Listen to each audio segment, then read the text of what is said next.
the basis of the lawsuit comes when the medical community gets involved in your case. And you went and you had an appointment with Dr. Jason Rafferty. So who's Dr. Jason Rafferty? How'd your family find him? So we were actually recommended him. He actually was at the meeting, or at least we met with him in the hospital that I was admitted at.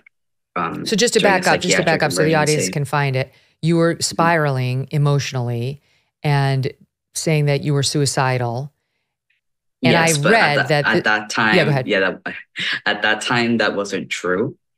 It was kind of like what I read online, like you're going to need to push and make people show the gravity of the situation if you want to get what you want in terms of hormones. And that can mean lying. And that is a thing that I definitely see encouraged even nowadays in the trans community. Oh my gosh. This is still 12 or 13 years old. You're seeing encouragement that you pretend you're suicidal so that your parents will break down and get you the hormones. This is so dark. Okay, so you did. I mean, you're just a kid. My God, you're just a babe. And you go into the hospital, and that's where you met Dr. Rafferty for the first time? Yeah, and Dr. Forcier and everybody else that was in the meetings with my parents. What state is this happening in? Rhode Island. Okay. So then you have an appointment, as I understand it, with Rafferty that lasted how long? About like 45 minutes.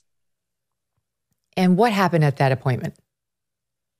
I met with a few different people, his nurse practitioner, and then him. And he basically sat me down and kind of asked me questions about my history. And I was a young kid at the time, nowhere near ready to address the deep trauma that I've been through. So I kind of just told him, yeah, I don't like my body. I'm uncomfortable with my breasts and my female sex organs. And that was enough for him to diagnose me with gender dysphoria. And you knew what to say from the forums. Essentially, yeah. Like I would imagine you knew the buzzwords, to get his attention. And this guy, Jordan, was not just your average, random psychologist. He was chairman of the American Academy of Pediatrics, and in particular, their chairman of the LGBTQ plus Health and Wellness Committee, right? So this is, to me, that says this is a person with an agenda. That's right, Megyn. And one thing to be clear on is at the time he was a resident. He was not he wasn't a full-blown pediatrician. So as a resident, As a resident, he is the one who is prescribing Isabelle with life-altering cross-sex hormones while simultaneously working on and being the lead author of the AAP's 2018 policy statement on this type of medicalization, which we can get into maybe after we hear the rest of Isabelle's story. My God. So Isabelle, when you find this out, in retrospect now, do you feel like you were this guy's guinea pig? Definitely.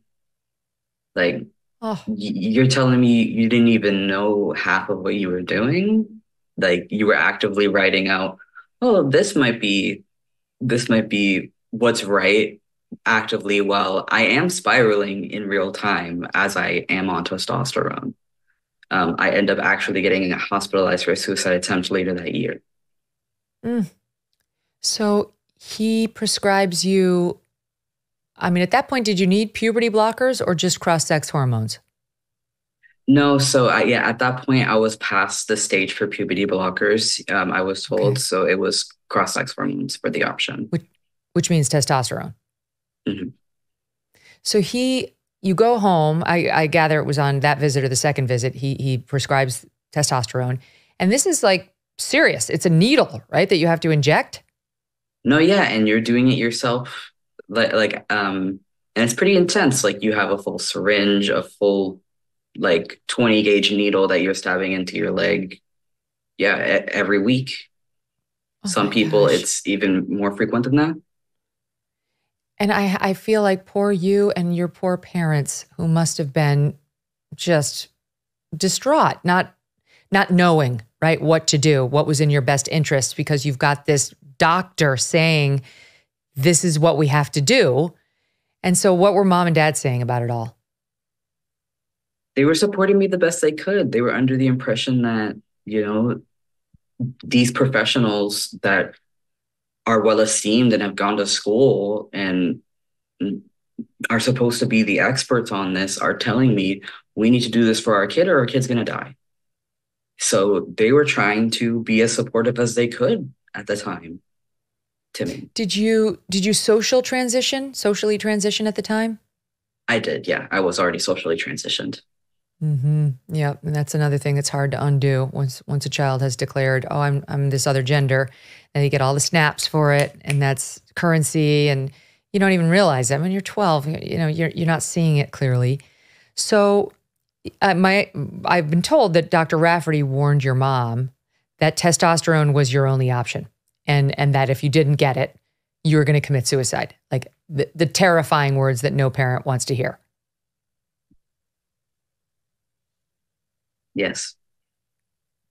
Okay, so how long into the testosterone did things start to spiral further downward for you?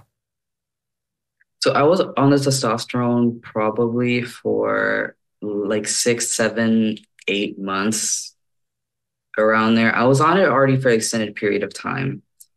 And I was already really suicidal. I was not doing well. And I ended up getting hospitalized again. Due to an actual suicide attempt.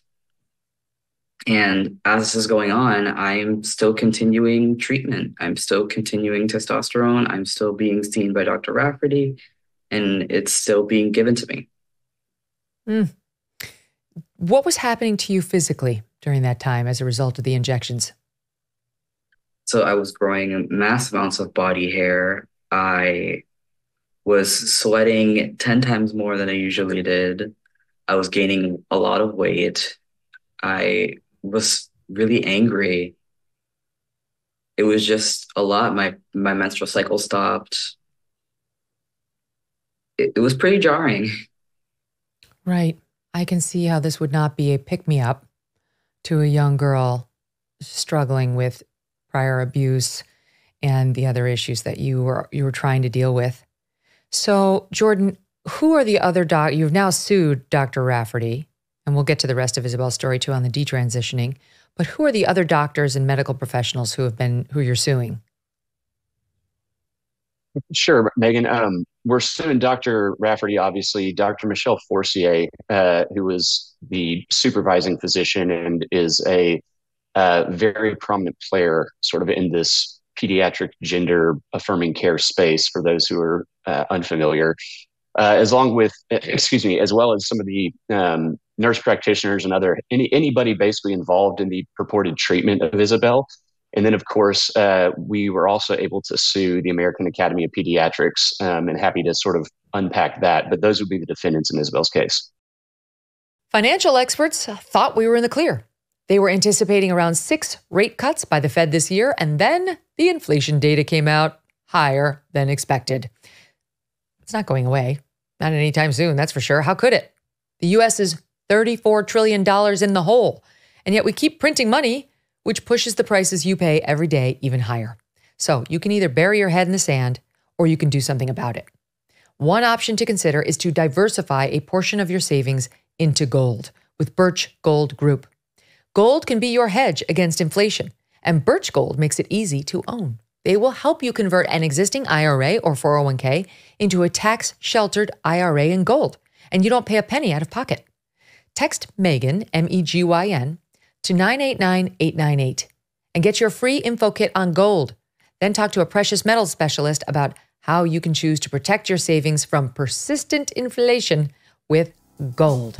Text Megyn to 989-898 now. Hey, thanks so much for watching. If you like what you just saw, hit the subscribe button for more clips and full episodes.